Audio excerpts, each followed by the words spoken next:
Good morning, everyone. Can you all hear me okay? My name is Tom Cunningham. I'm a Senior Public Affairs Manager at Equinor. I want to welcome all of you to Hudson Valley Community College for Equinor's first Supply Chain Expo event. The first of 3 we'll be doing in coming months.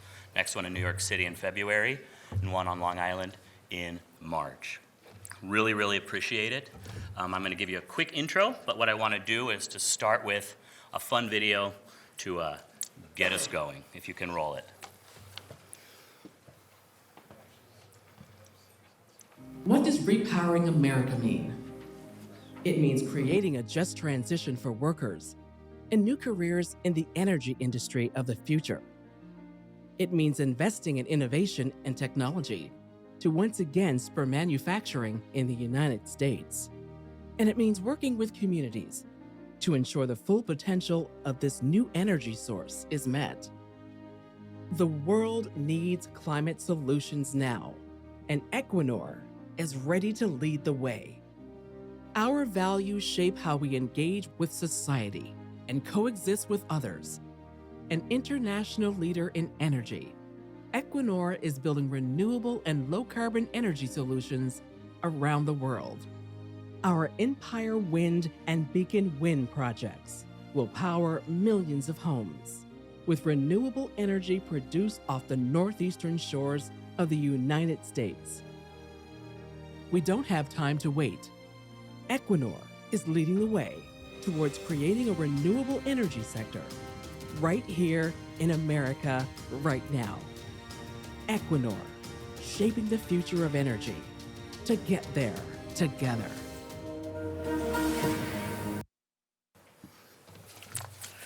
Thank you. Lovely. So, quick overview of the agenda today. My intros.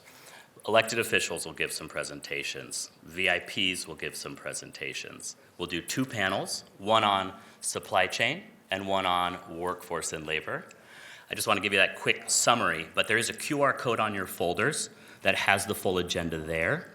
And then we'll wrap with a presentation about an example of a company that found its way into the U.S. offshore wind supply chain, and then have some lunch and then some networking among people here to build connectivity.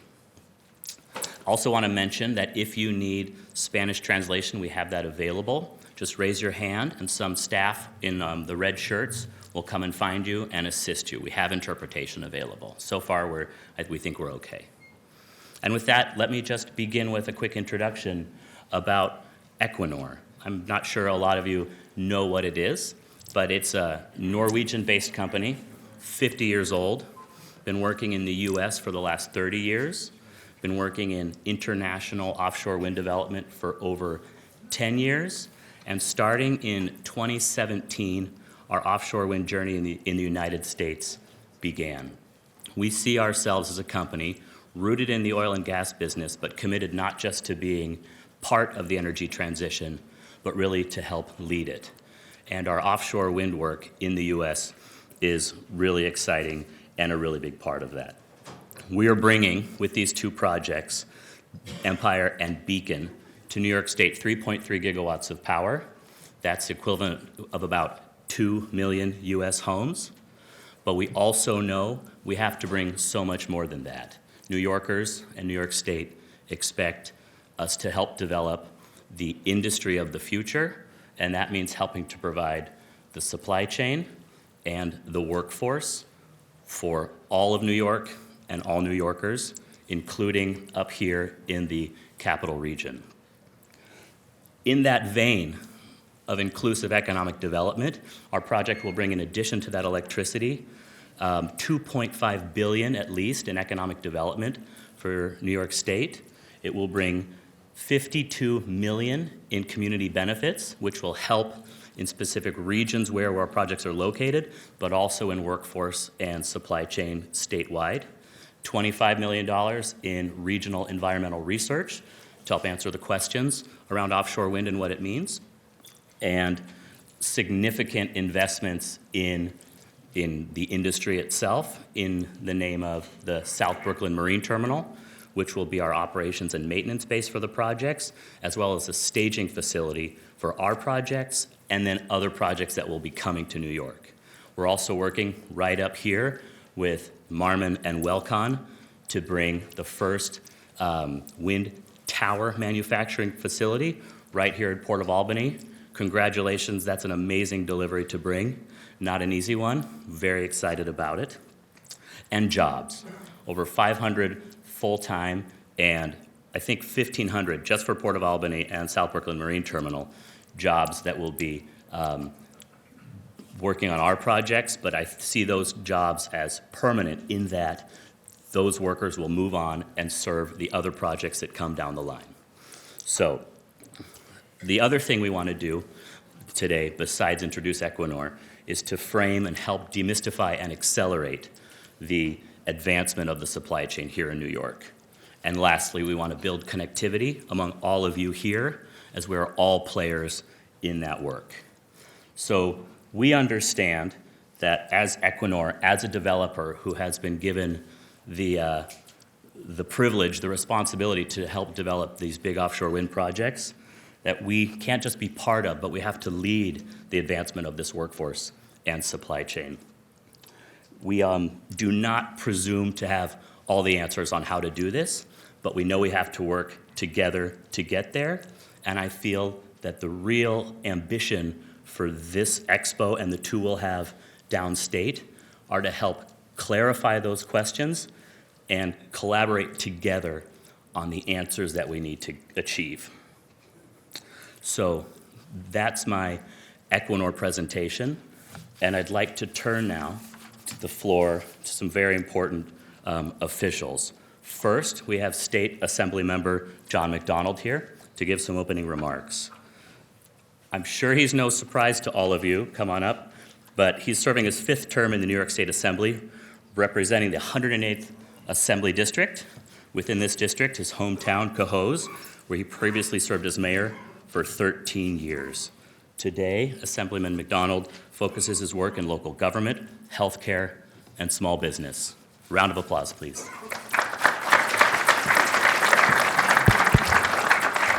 Well, thank you, Tom, and good morning to everybody. Yes, I have the privilege to represent here Hudson Valley, and actually, until the end of the year, I represent the Albany County side of the Albany Port, and then I'll have the Rensselaer side going forward. So bottom line is myself and my colleague Pat Fahey, who you'll hear from in a couple minutes, we are very committed to making sure that the port is successful, and if the port's successful, we're all successful.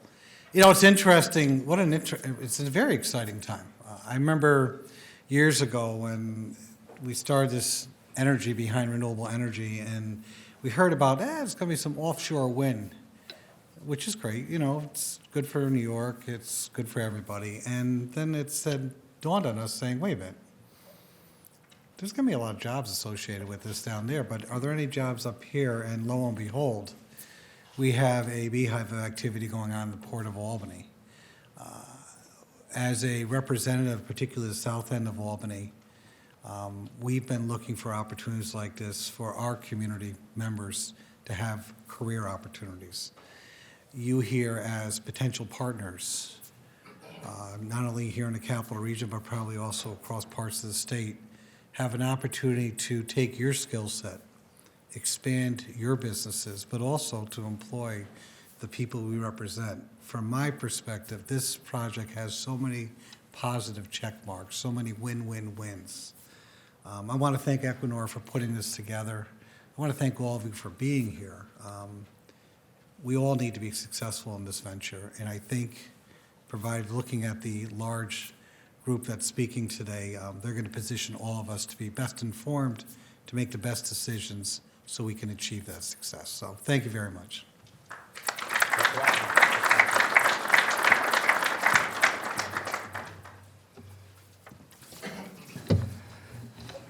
Thank you, Assemblyman. Next, we want to welcome Assemblywoman Pat Fahey. Pat was first elected in 2012. She represents the city of Albany and the towns of Bethlehem, Guilderland, and New Scotland. She serves on 6 committees, including environmental conservation, higher education, transportation, children and families, and tourism. Assemblywoman Fahey is proud to fight for job growth, high-quality education for all, and environmental protections to create a bright future for New York State. Thank you, and good morning. Yes, I'm on the other side of the river, as John McDonald just mentioned, and I have, until the end of the year, I have the part of the Albany port that's been giving a little bit of grief, if you will.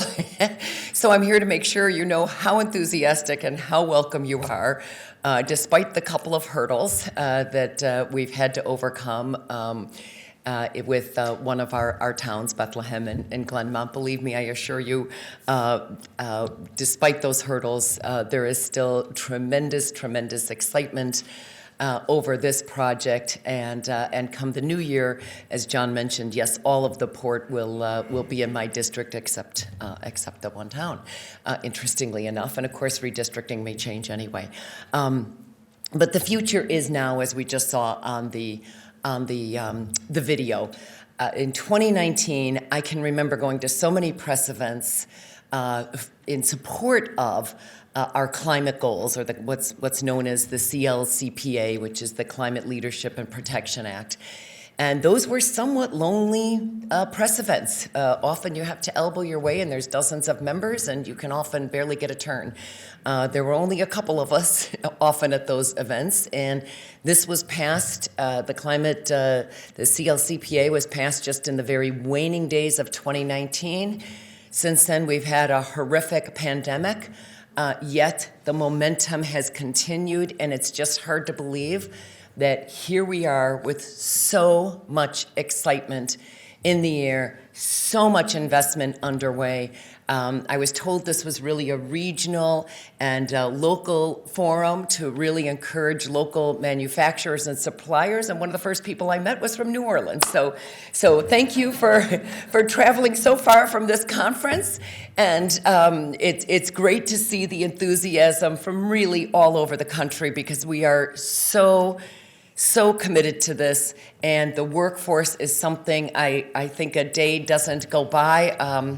We just told Joe Dragoni at what, 9 o'clock, or was that 10 o'clock last night? We were just talking about BOCES. So the workforce is never far from our minds, and it's something that John and I team up on all the time, because in the end, this is the right thing for the climate, and we cannot move fast enough for the climate. But it's also our local economy. It's also giving our youth a future, and knowing that this is a win-win-win, as you mentioned, for all youth. So this is actually an exciting day. This afternoon, I'm on a solar panel. So there you go. Today is renewable energy, but as far as we're concerned, it can be every day. And thank you again. Please know we have the warmest of welcomes and want to do all we can to continue this momentum. It truly is exciting, and despite any little hiccups, we are going to maintain as much momentum as possible, and I look forward to seeing more and hearing more. Thank you.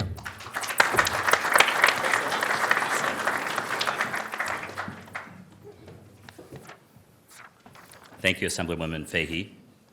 Now next presentation will be from Dr. Roger Ramsamy, President of Hudson Valley Community College. He knows his way around the building. Here he comes. He has more than 30 years of higher education experience.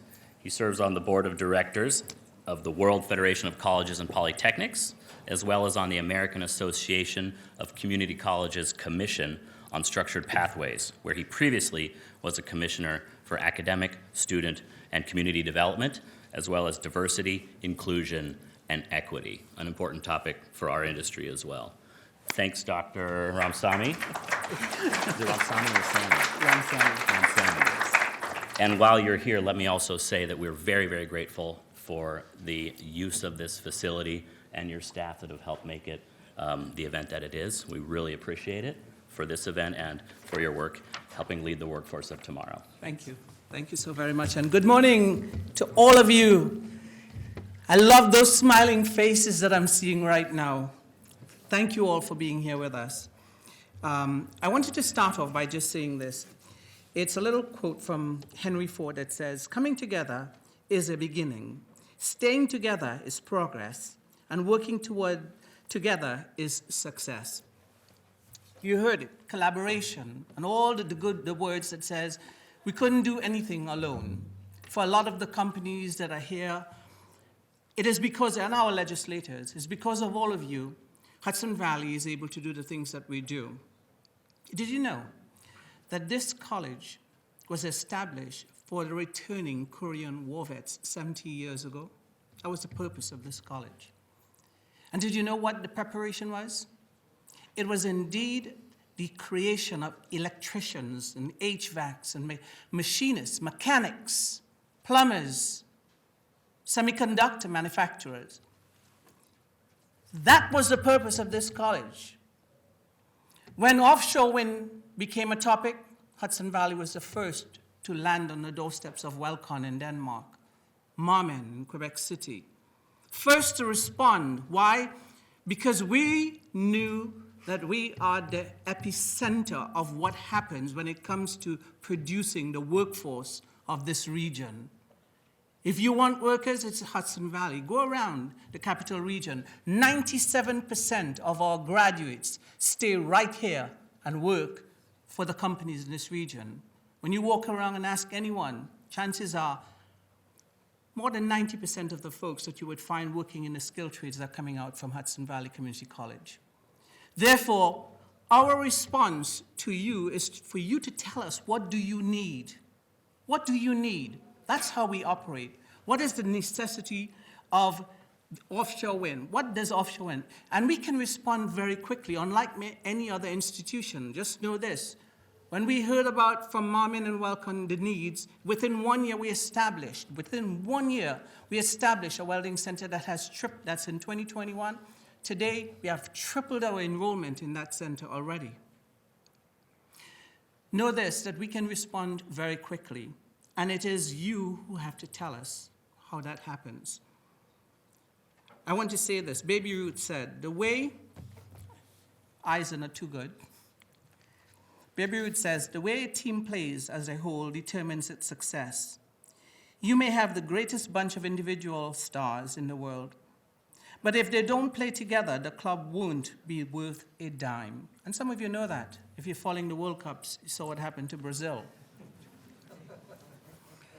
I know, I had to hit that because today is a big game. I want to say thank you to teams such as Equinor for first coming here. We really appreciate that you chose Hudson Valley. GE Renewables, Marmin, Welcome, Ofsted, Eversource, and Sunrise Wind. We thank all of you for choosing to be here. We look forward to working with you.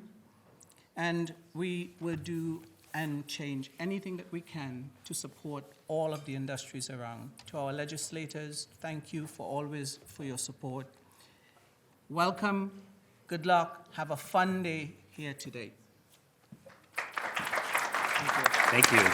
Thank you, President Ramsamy.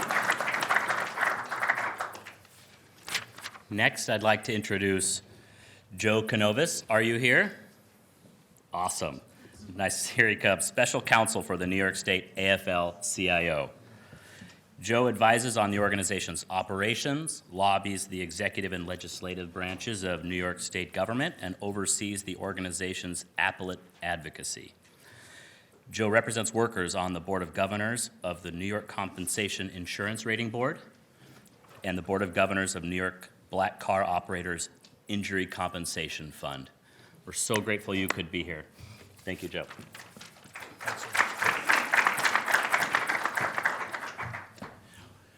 Thank you, Tom, and the folks from Equinor for the opportunity to speak here today. I want to acknowledge our friends in government, Assembly Members McDonald and Fahey. I would also like to thank Doreen Harris and her staff for facilitating our participation today. I represent the New York State AFL-CIO. We are a statewide labor federation. We have approximately 3,000 local unions across the state, who in turn represent about 2.5 million members. We have an extremely diverse membership, and a diverse in every possible way you could define that word. Ethnically, geographically, And then also when it comes to sector, we represent workers in the building trades. We represent workers in the traditional private sector. We represent workers in the public sector. And I really appreciate this opportunity to talk to you a little bit about what we do, the workers that we represent, and the importance of New York State's clean energy initiatives when it comes to workers. Tom mentioned earlier, there are going to be about 2,000 jobs that Equinor is going to generate. We want those to be good, high-quality union jobs. One of the things that is important for me to talk about when it comes to relationships between union and business is the fact that we are more often than not partners. More than half of my advocacy is in partnership with businesses, and it ranges from ensuring that our employers are profitable. Right? If an employer is not profitable, they cannot pay good wages, they cannot provide benefits. Making sure that our employers, from profitability to cost of insurance, we partner with our employers much more than is reported. Right? The stories about the adversarial aspect of the relationship, or what sells subscriptions and drives clicks, from a PR standpoint or from a newsworthiness standpoint, the fact that we're working together just isn't all that interesting. So it's not reported nearly as much as the opposite side. We partner with business in development. We partner with business in training. And one of the things that often goes underreported is the productivity levels of union members are greater. The advocacy of the New York State AFL-CIO when it comes to clean energy includes procurement standards. The latest round of offshore wind solicitations include domestic content guidelines and requirements.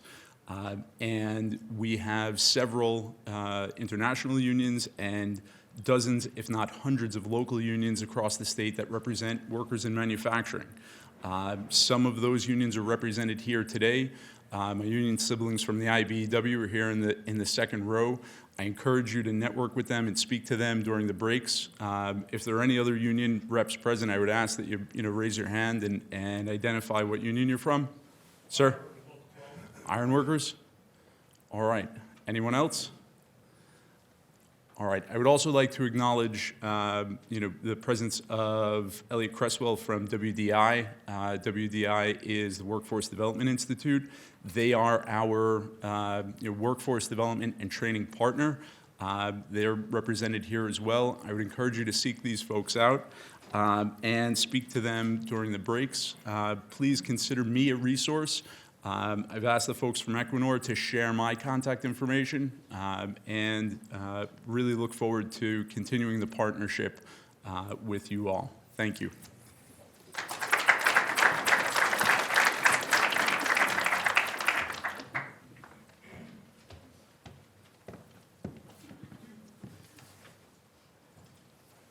Thanks, Joe.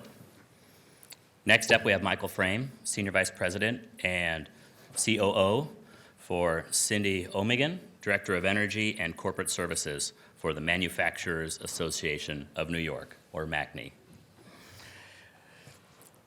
He comes to MACNY with extensive experience working for several institutions of higher learning in New York and beyond. Mike oversees and supports the expansion of MACNY's workforce development initiatives and helps to guide MACNY's efforts to support its community members.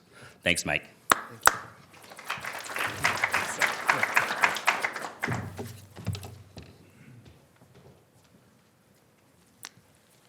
So unfortunately, Cindy wasn't going to be able to make it today. I found out that yesterday. So I was told I could brag for a little bit about some of the things we're doing, so I hope you'll extend me the courtesy to at least listen and smile, even if I'm boring you just a little bit. The other thing is, by the way, I hate that picture so much. I feel like I look like a Sith Lord or something like that. I know there's some engineers in here then, so that's a good thing too, if you got that joke. So for those of you who aren't familiar, the Manufacturers Association of Central New York, or MACNY, has been around for almost 110 years. We represent over 300 businesses and organizations across central and upstate New York, including industrial manufacturing companies and non-industrial service providers that support the manufacturing community. We assist our members in achieving and maintaining their ability to manufacture outside products and provide exceptional services which add value to our customers and lead to sustainable profitability and growth for their business. We are the primary resource for the products and services that assist our members to operate more effectively and profitably. These services include advocacy, leadership development, human resource services, and growth for their businesses. We also recently, about 5 or 6 years ago, started to go down the path of looking at workforce development. And so Assemblywoman Fahey, made mention of the idea of talent development and the need for talent development. So we started doing some research and we said, what can we do to help in this role? And we found an answer. It's not the only answer, but one that we feel really strongly about, and that's registered apprenticeship. Now, by a show of hands, how many of you are familiar with registered apprenticeships? Good. About half of you, that's great.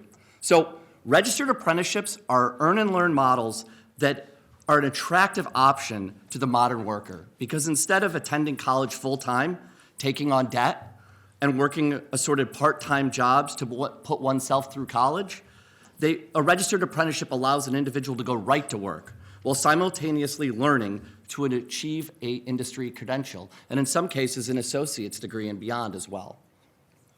Now, registered apprenticeships have 5 core components, and that's the big piece that if you walk away, there's like 3 things I hope you remember. This is one of them. It's not that difficult.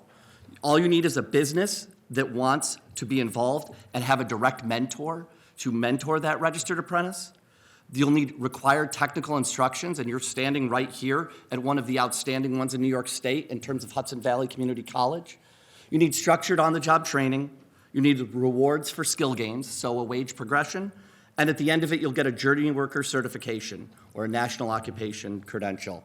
So in 2016, MACNY and the Manufacturers Alliance of New York launched the Manufacturers Intermediary Apprenticeship Program. Across the state, this program supports companies in the recruitment, upskilling, and retention of workers by acting as an intermediary and group sponsor to help them succeed in utilizing the New York State Registered Apprenticeship Program. This partnership would not be possible without the direct coordination and partnership of the New York State Department of Labor and the State University of New York. Since its inception, we've supported access to registered apprenticeships for all individuals, regardless of their work experience or academic qualifications. So using this earn and learn model, it provides equitable upward mobility for employees by combining career-related education with on-the-job training. Our partners across the state include the Center for Economic Growth, so hi, Katie, the Buffalo Niagara Manufacturers Alliance, the Rochester Technology and Manufacturing Association, the Council of Industries, Ignite Long Island, and the Manufacturers Association of the Southern Tier. So pretty much all across the state, except for one, and I'll get there in a second. We've used registered apprenticeship to raise the skill levels of manufacturing workers and create distinctive career pathways while providing individuals, especially those from diverse populations, the necessary training and education to succeed. Over the past 2 years, of the over 300 registered apprentices we served, more than 59% were from an underrepresented population. And our alliance is growing. Tomorrow, in fact, I'll be in Brooklyn to launch the MyApp program with the Brooklyn Chamber of Commerce. So the advanced manufacturing registered apprenticeship programs will be more accessible in the New York City area as well. We'll continue this expansion and take it to the other 4 boroughs. We're hosting an accelerator program, and I'm happy to share that information with anyone, both tomorrow as well as next month, so that to get an idea of whether or not registered apprenticeships are right for you. So how have we figured out how to be successful with this? Well, one is establishing multiple partnerships across New York State and nationally. So we work closely, as I mentioned before, with the State University of New York on the New York College Apprenticeship Network. The NYCAN program can cover related instruction, tuition, and costs up to $5,000 for each registered apprentice. It covers also a portion potentially of pre-apprenticeship training to prepare individuals to work at companies that are offering registered apprenticeship programs. I want to recognize Dr. Ramsamy and Hudson Valley Community College, as well as CEG, for leading efforts to meet the workforce demands of advanced manufacturers in the capital region by utilizing this program. New York State has also supported registered apprenticeship in other ways as well. Thanks to the New York State Legislature, so Assemblyman McDonald, Assemblyman Fahey, the Empire State Apprenticeship Tax Credit provides tax incentives to New York State registered apprentice sponsors by offsetting those costs associated with beginning a registered apprenticeship program. And the New York State Department of Labor, so thanks to Commissioner Reardon and her team, also has an apprenticeship expansion grant program. And as a matter of fact, the most recent one, AEG3, is ending, I believe, this week to also cover costs associated with registered apprenticeship programs, included related instruction, on-the-job training, and other costs. Nationally, there's a couple different programs I just want to make sure that everyone here is aware about. One of them is Growing Apprenticeships in Nanotechnology and Semiconductors, or the GAINS program. This is a U.S. Department of Labor funded program that utilizes competency-based approach to registered apprenticeship to meet the unique needs of this technology sector. Led by the National Institute of Innovation and Technology, or NIIT, with direct support of MACNY and the alliance partners such as CEG. This comprehensive approach and infrastructure supports registered apprenticeship for the semiconductor and nanotechnology sectors and broadens the pipeline of talent by creating access to underrepresented populations. And the answer to a question that you may have is yes. Clean technology manufacturing and service providers are also a part of that program as well. We've also partnered with Jobs for the Future, Center for Apprenticeship and Work-Based Learning, on the Improving Diversity and Equity in Apprenticeship for Manufacturing, or IDEA-M project. This program also helps manufacturers set up high-quality registered apprenticeship programs to meet their workforce goals, with an emphasis on increasing and supporting an organization's diversity and equity standards. But to meet the workforce challenges, right, we just heard 2,000 jobs, we need to broaden the talent pipeline as well. To this end, MACNY and the alliance partners continue to focus on programming that looks at career exploration. Our alliance partner in Rochester, RTMA, through their Finger Lakes Youth Apprenticeship Program, served over 200 students and 100 employers in 2022. We at MACNY recently announced a pilot youth program as well, focused on students and their families from underrepresented communities. Our current pilot cohort involves more than 40 students at 30 different employers throughout central New York. We also, and I just want to make mention, within that career exploration space, also have a program we refer to as Partners for Education and Business. That program focuses on STEM career initiatives in the community by engaging local employers across industry sectors in work-based learning programming, including facility tours, job shadows, internships, professional workshops, and guest speakers. And so if you have an opportunity, wherever you're located in New York State, we can make sure to connect you with the right organization to help provide those opportunities so that students in K-12 can understand what it means to be in the clean technology and advanced manufacturing sector. In the past 2 years alone at our program, we've reached nearly 4,500 students and educators across 20 school districts. However, I just want to throw some numbers out there so that we have an idea of the scope and size of what we're about to face together. As New York State grows its advanced manufacturing capabilities, it faces the reality that the talents of our workers will be even more in demand. Earlier this year, the New York Times reported that by 2025, we'll need at least 300,000 more workers just in semiconductor and nanotechnology manufacturing alone. 300,000 by 2025. And just to put some context around that, that was before the passage of the CHIPS Act or the Green CHIPS Act. So we can think about that as a multiplier effect of what we're all facing.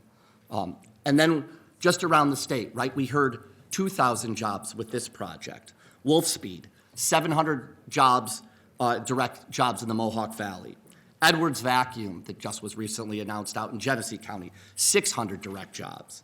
Global Foundries, 1,000 direct jobs and thousands more indirect with their expansion project. And the big one, obviously, that everyone's been talking about, over the next 20 years, 9,000 new direct jobs with Micron and at the Clay facility, along with about 40,000 indirect jobs. We're talking about some real numbers here. So, should we be scared? I don't think so. We have a collective that can work on this together, and I'm excited that our partners in labor are here as well, because this is going to need to be a challenge that is faced by everyone collectively within New York. So we can meet the challenge if we continue to invest in pathways to upskill New Yorkers through effective programs. I think there's a couple of things that New York State government has done that really need to make mention. One is we're very excited by the recent establishment of the Office of Strategic Workforce Development under Empire State Development to find new ways to have innovative, sustainable, and impactful approaches to workforce development. They recently launched their first round of flexible operating funds and performance-based grants for workforce training providers and capital grants to help providers enhance their facilities and programming. I want to applaud NYSERDA for its continued leadership on workforce development through programs like the Building Operations and Maintenance Worker Development and Training Program to equip workers with the skills to operate increasingly energy efficient, grid flexible, and electrified building systems that reduce buildings' contributions to climate change. And as well, NYSERDA's Energy Efficient and Clean Technology Training Program to strengthen the pipeline of skilled talent for energy efficiency and the clean technology labor market. At MACNY, along with the Alliance partners, we're actively exploring ways that we can leverage these NYSERDA programs with our expertise in registered apprenticeship programs. So with continued funding like this, and these statewide and national programs, we can meet the workforce challenges and create new opportunities for businesses and workers alike across the Empire State. I strongly encourage everyone here to take advantage of these significant programs to develop your company's talent.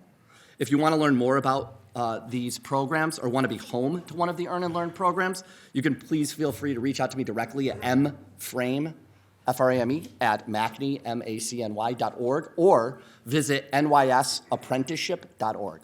Thank you very much for your time. Thanks.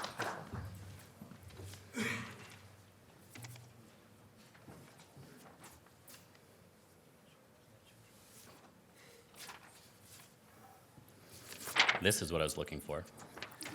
Thanks, Mike. You sell yourself short. I feel like we should play Eye of the Tiger when you come onto the stage. So we've heard from a great sort of ecosystem of speakers representing the ecosystem we need to build here to make offshore wind a reality.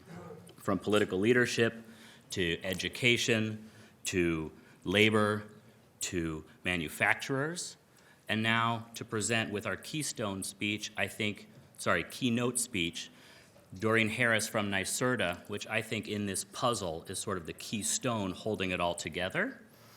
NYSERDA has been incredibly influential and essential helping create this landscape for offshore wind that can be fully inclusive, that can include all of the state, that can bring not just power and help fight climate change, but really also to create the industry of the future with the workforce and supply chain that all of us hope to be a part of. So, let's welcome Doreen Harris. She has held public and private sector leadership roles, advancing clean energy projects and engineering companies for more than 20 years. Most recently, as Vice President of Large-Scale Renewables, she oversaw the state's nation-leading advancement of renewable resources under the Climate Leadership and Community Protection Act, including the development of offshore wind. We all have a lot to be grateful for this policy and regulatory framework that Doreen and NYSERDA have worked so hard to develop, and we really appreciate you being here today. Welcome to Doreen Harris.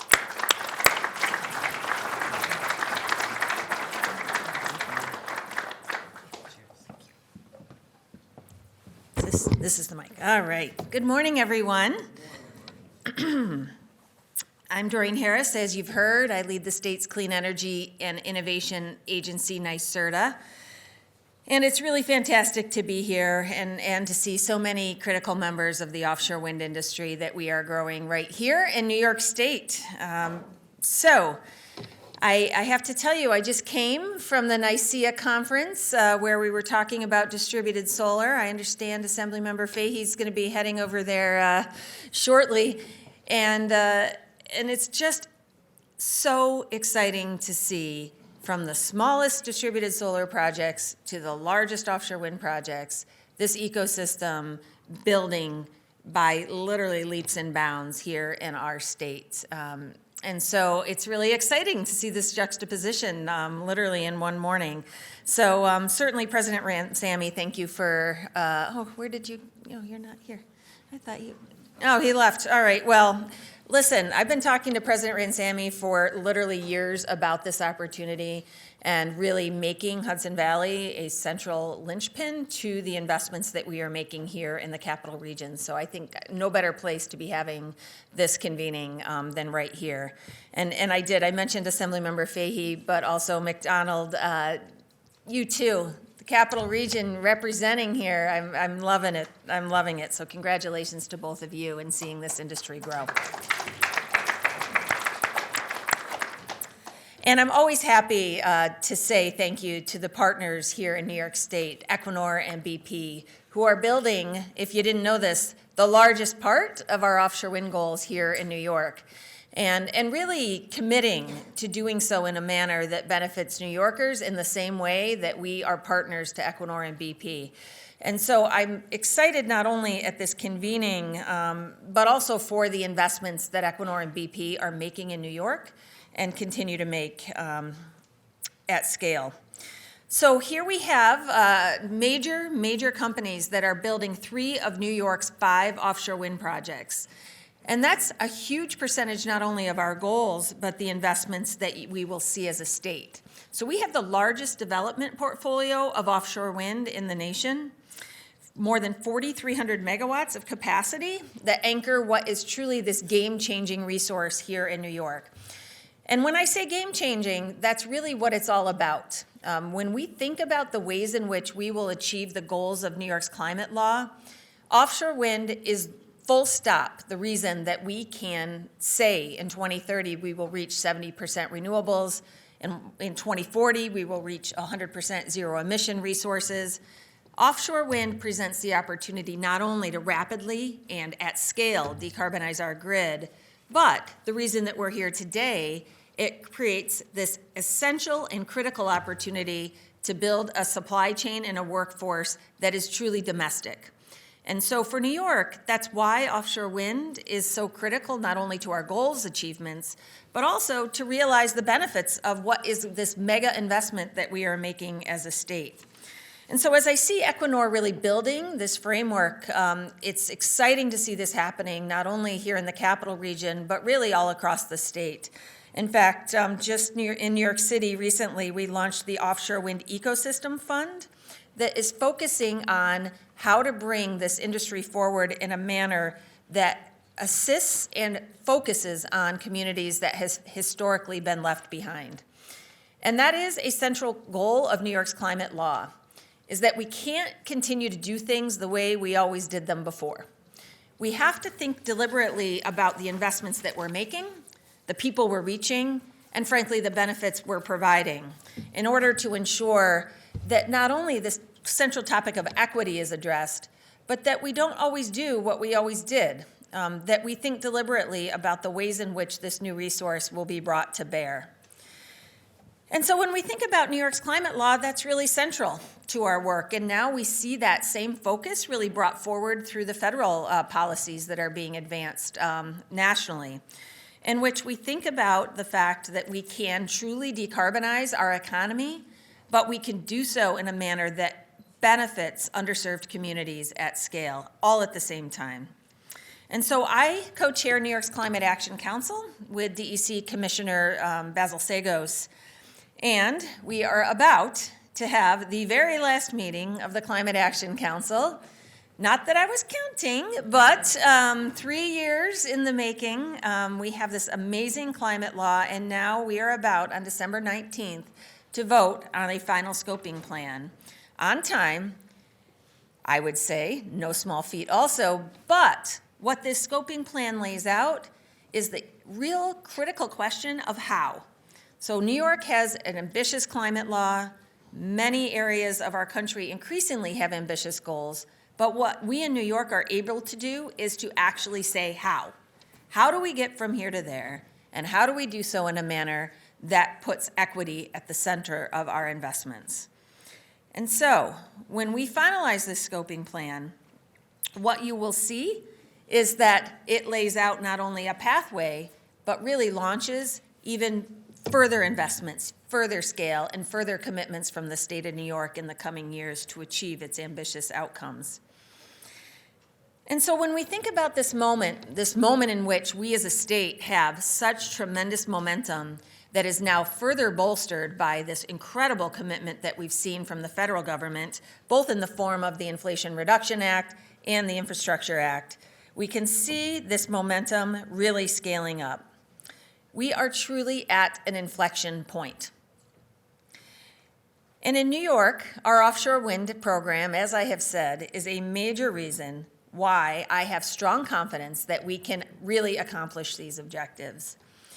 And so, we have a governor, Governor Hochul, who literally could not be a bigger fan of renewable energy, beginning to end, all the way from my distributed solar projects, all the way to these monster offshore wind projects. She sees this as the opportunity of a generation, and that's what we are here to do, is to realize that opportunity. And so no matter where your business is focused in this supply chain, from the smallest part to the largest component, this is very much central to our offshore wind agenda here in New York State.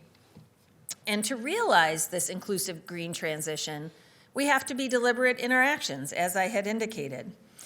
We need to ensure that not only do we provide opportunities for a truly family-sustaining jobs in this industry, but also that we extend opportunities to minority and women-owned businesses, to service-disabled veteran-owned businesses, to the formerly incarcerated and beyond. And that's why we need each of you to really be coming together here. And so why are we here in the Capital Region? To celebrate an offshore wind project that will be installed many, many miles to the south. The reason for it is when one looks at this Capital Region ecosystem, it has not only demonstrated the ability to contribute at scale to this industry, but has unique qualities that really provide not only the proximity to water to bring these components down to the New York Harbor and beyond, but also the workforce and the companies that are ready to serve that industry as well. So we're already seeing that happening. We need to continue to grow this further within the supply chain and at a greater scale as well. And it also really has to do with workforce development. As you just heard, there's myriad programs in the state to really focus on workforce development, but I want to highlight the fact that we just launched our new offshore wind training website. And this is important because it allows New Yorkers to interactively find their pathway to becoming a critical member of this industry. And so we continue to tap the expertise of the existing workforce, and we are also working with the National Offshore Wind Training Center and the state's Offshore Wind Training Institute to prepare New Yorkers for this industry. When we think about the clean energy jobs that we have at our state, our most recent clean energy industry report shows over 165,000 clean energy workers in our state. We see offshore wind as a huge growth potential as well. And in fact, the National Renewable Energy Lab has reported that over 80% of workforce growth in offshore wind will be in the manufacturing sector and in the supply chain industry. So don't think of yourselves only as companies that can, be out there working on an offshore wind project. Even if that's what you want to do, that's great too. It's really this supply chain that has this tremendous potential for all of us here and beyond. And so as we think about the solicitations that we will continue to run toward the achievement of our goals, in fact, we're in the midst of our third offshore wind solicitation. If you didn't hear, we're investing $500 million in supply chain and port infrastructure as part of that solicitation. What we're looking for is not just offshore wind projects, and we're not just looking for supply chain investments. We are looking for the full package, folks. We are looking for these projects that can bring forward this broad commitment to invest in New York at scale, over time, and across our economy. And really, that's why when we think about the solicitation that we have on the street, it needs to build on the investments we're already seeing. This is not the end. This is the beginning of this industry here and beyond.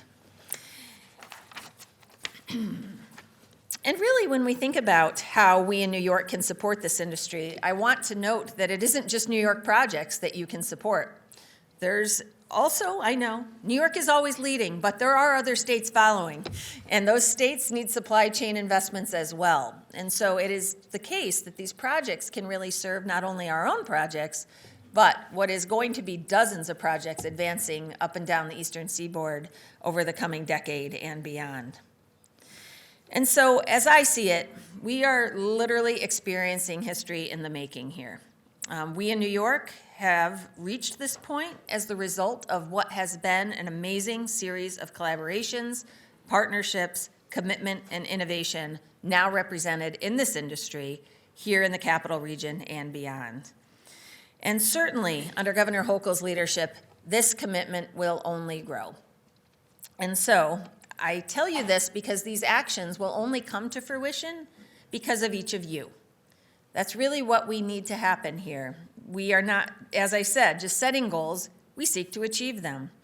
And the people on the ground who are bringing forward these investments for offshore wind projects and beyond to communities and families across our state, you are the linchpin to getting from here to there. And so I want to thank the always amazing NYSERDA team for supporting this convening, to Equinor and BP for coming together around this statewide initiative. But ultimately, what we need each of you to be doing is to working with these entities to find those opportunities and to build them out at scale. So I look forward personally to working with each of you. This resource is certainly near and dear to my heart. It is something that I see a place for New York to really lead the way over decades and decades of investment. And so I look forward to working with you as we seize this momentum to build this industry and seize the opportunities before us. So thank you so much. I hope you enjoy the day.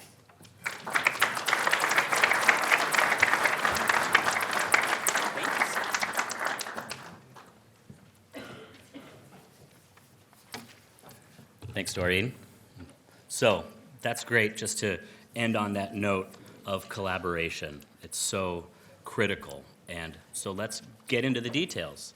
We're going to start panel one now. If I can ask the panelists to come on up, I'll introduce you when you're up here. And I don't care what order you sit in, I'll be on the far end.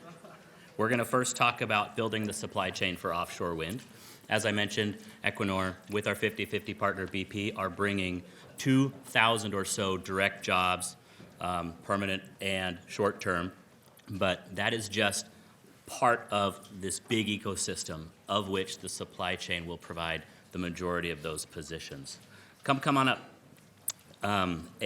Thanks. So now we're going to get into some details, and I'll step over to the table here.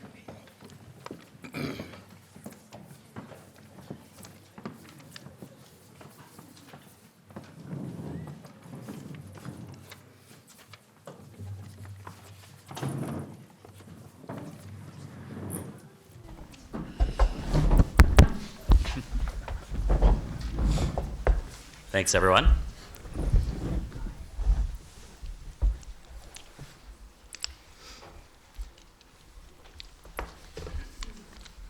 So first of all, I'm going to go through and just introduce all of our speakers, and then we'll go around and let each of them give a quick introduction or presentation, and then we'll go into Q&A. I'll ask a few, and then I hope the audience will as well, okay?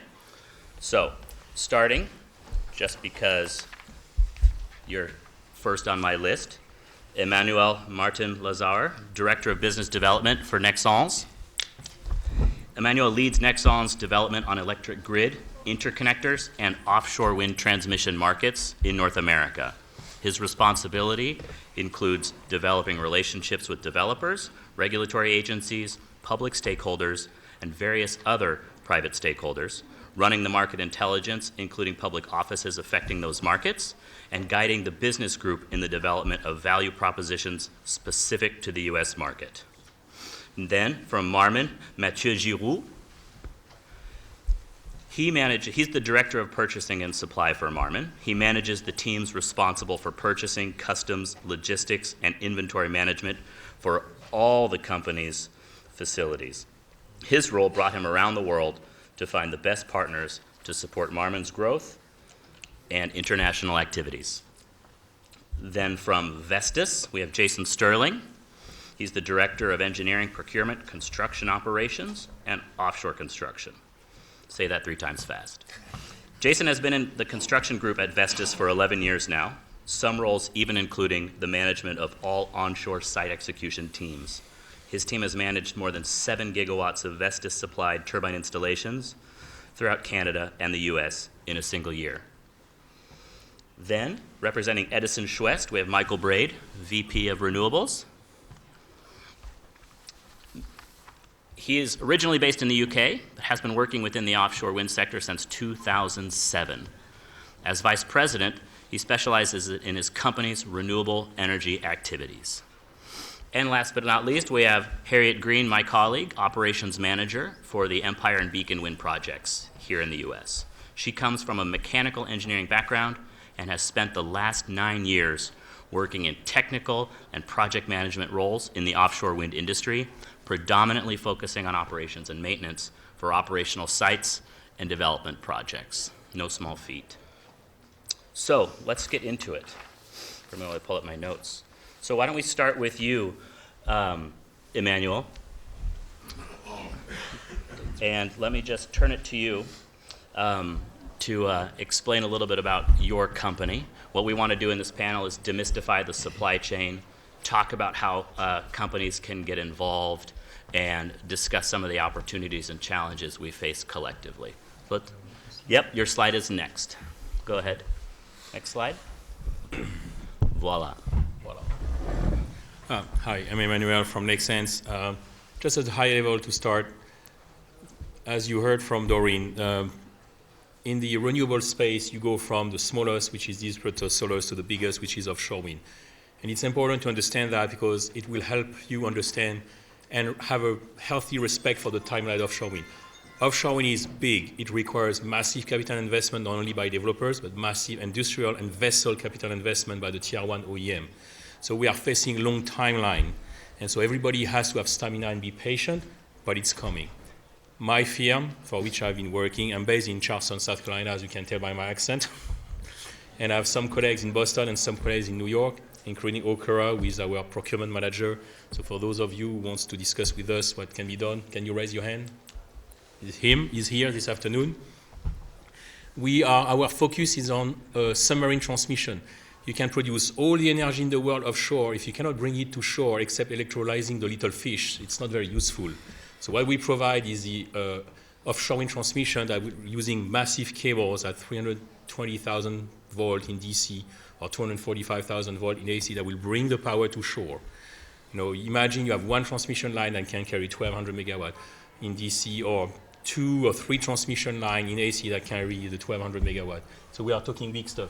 We are a multinational company.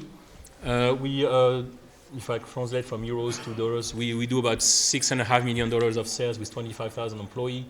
My business line, which less than 10% of the company, but represent a good chunk of the revenues of the company. We are about 2,300 people. We have been at this business for more than 60 years. We have 5 industrial plants, 2 cable link ships that support this industry in Europe, in Asia, and in the US.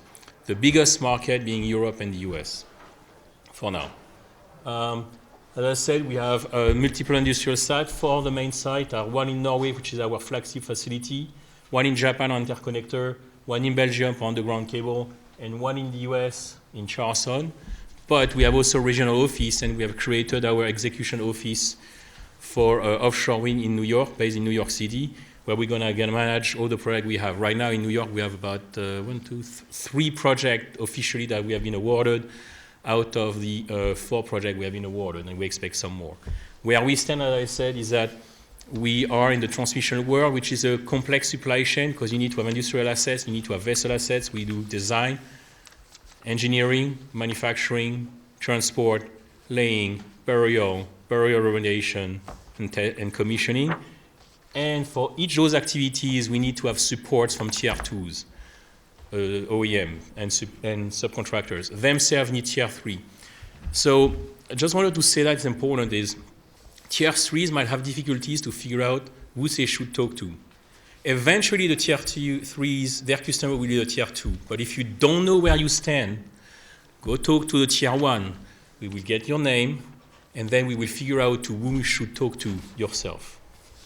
So globally, where we have a strong presence in the US, we have our industrial assets in South Carolina. We are looking to expand our industrial assets in other places because you might not be aware of that, but across all the packages for offshore wind, be it turbine, blade nacelles, foundations, towers, cables, there is more demands and capacity available, so something going to have to give. Either we create more industrial capacity and more vessels, or project will be delayed. Just so it was to highlight that our strong presence in the US, we have our execution office in New York, executing 5 projects, 4 in New York, using our assets that is for now in Charleston, but we are looking to see if we have other opportunities. Thank you. Thanks, Emmanuel. Now representing Marmin, Mathieu. Hi, everyone. First of all, I would like to thank Equinor for setting up that event and for everybody's here, all attendees, for making this event such a great event. My name is Mathieu Giroux. I'm a director of purchasing, all the procurement for the Marmin Energy Company. I'm representing today Marmin Welcon, which is a joint venture between Marmin, a Quebec company, who's mainly operating in onshore wind towers. We've made more than 10,000 onshore wind towers up to date with our 2 facilities in Canada and our facility in South Dakota. We have a joint venture with Welcon, like I said, which is the biggest offshore wind towers manufacturer in the world, actually based in Denmark. And we're setting up a facility to build offshore wind towers here in Port of Albany. Thank you very much. Thank you. And just because they don't give a long presentation first doesn't mean they're not going to get hard questions from me. Next from Vestas, Jason Sterling, please. Yeah, good morning. Thank you, Tom, and thank you to our partners at Equinor as well as to the great state of New York. So I'm representing Vestas, which is the preferred turbine supplier for the upcoming Empire project. I think we did have a slide. Maybe? Let's advance. Hopefully. Next slide. I'll start to speak to it anyway, but I think it's already been mentioned a few times, but the size and the scale of offshore just becomes a whole different level of what we need to set up for our supply chain. Our V236 15 megawatt turbine is big, and there's just no way around it. If we look at, I think there's one more slide of just a detailed view of the blade. This is a 116 meter long blade, or 380 feet approximately. So I know on Sunday we all like to watch football. That's longer than an NFL football field, right? So these components are big. We need to set up long-term partners with the likes of Marmin Welcon to bring these components out to first our marshalling yard in South Brooklyn, but then out to sea for the installation vessels. Very excited that we're going to be setting up a footprint in New York. We actually have 3 active onshore projects in the state of New York right now that are all coming online by the end of this year, or at least very close to. So bringing our turbine technology to the offshore wind space in New York is very exciting, and I'm happy to be here. Thanks, Jason. Michael Braid, Edison Schwest, the floor is yours. Thank you. And I've got a little video prepared, so a picture speaks 1,000 words. Hopefully this video will do a lot more than what I'm going to say, but thank you for the opportunity to be here. Edison Schwest is very proud to have been awarded a contract to deliver the Empire Wind JV a service operations vessel. So what does a service operations vessel entail? So when the video starts, you'll see an animation, and it's a rendering of the SUV that we're designing. Edison West is an American company. I know you've heard from some non-American people today, and I'm another one of those from the UK originally, but living in New York. We're a Louisiana-based company. We're privately held. It's a group of affiliated companies under the common ownership of the West family. We're probably most well known for the ownership of the third largest offshore fleet in the world, and significantly the largest U.S. Jones Act present in the Americas. What makes us a little more unique is we actually design, we build, we own and we operate our own vessels. We have the largest group of private shipyards in North America as well. We have 18 of them now. So we're quite a formidable presence in the US, and we're not just on the sort of vessel activities. We're a little bit more vertically integrated than that. We have a sizable presence in the US as well as in the South American region and in Brazil. So collectively, we're almost 15,000 employees. Again, we're quite well geographically placed, but the headquarters are in the US. So the SV rendering you're seeing here today is predominantly it's designed for a safe and efficient method of transfer for the client technicians to get across to the transition piece to work on the Vestas turbines. It's a U.S. designed vessel. It's the first of its kind. It'll be the second U.S. SUV delivered behind the first one that we're delivering for Ørsted, and we're going to have operations here in New York. I'm situated and live in New York. We have quite a few cadets working from local prestigious maritime schools. We have a lot of a workforce and mariners from the Northeast states, and we continue to look for more and more people to come in directly as mariners on the vessels, engineers, naval architects, suppliers to the assistance on the build out of our SUV. So there's a wealth of opportunity for anyone to be involved in this fantastic opportunity and project that the JV has got going on in New York. So hopefully that's a good summary of what we're sitting here delivering on the project. Thank you so much, Michael. Let's turn next to Harriet Green, the Senior Operations Manager for Equinor at leading the Beacon and Empire projects. Let me turn a little bit to you to talk about Equinor's role as the developer on top of this supply chain ecosystem. Yeah, thanks, Tom. So as you've heard, we are developing some fairly significant projects here in New York, but we can't do that by ourselves. So there's a lot that we're going to have to do to collaborate with the supply chain, with workforce development, and so I'm going to take you through just a little bit of the approach that we have towards this collaboration. So I've just got a few slides. So Equinor do have some guiding values. This is really central to everything that we do. Slide, Can we have please. the slides? One more. Thank you. Great, thank you.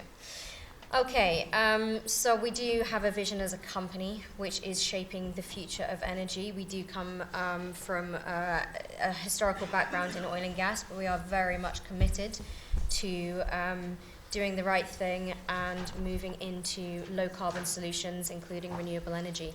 So that's why we're here trying to develop offshore wind. Our big values that covers everything we do in the company is open, courageous, collaborative, and caring. And hopefully you'll see through everything that we discussed today that they really are central to everything we do. And as Michael has already said, the aim of the game here is safe and efficient in what we do. So always safe, high value, and low carbon are really the rest of our guiding principles. So a little bit more on the projects that we have. So we have Empire Wind 1 and 2 and Beacon Wind 1 currently under development. They do have offtake agreements with New York State, and they are all 50-50 JVs with BP. So combined, they are just over 3 gigawatts, which you can see here is around about 2 million homes we'll be looking to power. And through that, we will be looking to contribute around $47 million in workforce development, innovation, and community benefits across the entire state. So that's not focused in just one particular area. That's what we're hoping to bring to the state of New York. With $25 million supporting regional monitoring of wildlife and commercial fish stocks. So there's a lot that we're committing to, and there's a lot that we're trying to achieve in partnership with the communities that we're embedded within. So then a little bit more on the local developments. Yeah, great. So you've heard a little bit about the South Brooklyn Marine Terminal that we're developing. This is where we are, as Tom said, going to have our O&M facility. We're going to have a staging area. We're also going to have our onshore substation for Empire Wind 1. So there is a significant amount of development that has to happen to get to a fully functional port that is suitable for offshore wind, for staging all the very, very large turbine components that we're going to have to stage. So all in all, this is expected to bring around 1,000 short-term jobs, so that's really focused on the construction, and then 200 long-term jobs, which is what we're expecting for the operations and maintenance. So you can see it's quite a scale here. And then there's the Port of Albany, which is in your backyard right here, where we're hoping to produce the towers for the wind turbines. Sorry. Thank you. And this is partnering with Marmon and Welcon that are leading all of that development, and a significant amount of jobs created there as well. So workforce, we will have a panel a little bit later, so I won't spend too long here, but this is all about the collaboration and appreciating what responsibility we have to these local communities, driving local workforce, local supply chain. As Tom commented, most of these jobs are actually going to be generated through our suppliers, through our Tier 1 and Tier 2 suppliers. There will be some that will be directly employed with Equinor, but most will come through the supply chain. But we do still appreciate that we are accountable for everything that happens in our projects, so making sure this is done in the right way, making sure that our suppliers share our values is very important to us. And then just to give you a little bit more of a flavor of some of the specific procurement activities that we will be looking at. Some of them, as you said, we've already awarded some contracts. So Equinor will be responsible for procuring just the list you see here. This is not everything. There will be much more. There's lots of sort of larger and smaller contracts, lots that we're going to need in services and support. But the key elements at the minute are really the turbines, the foundations, towers, export cables, substations, vessels, and engineering and design services. And you'll see a number of these elements here represented on the panel today.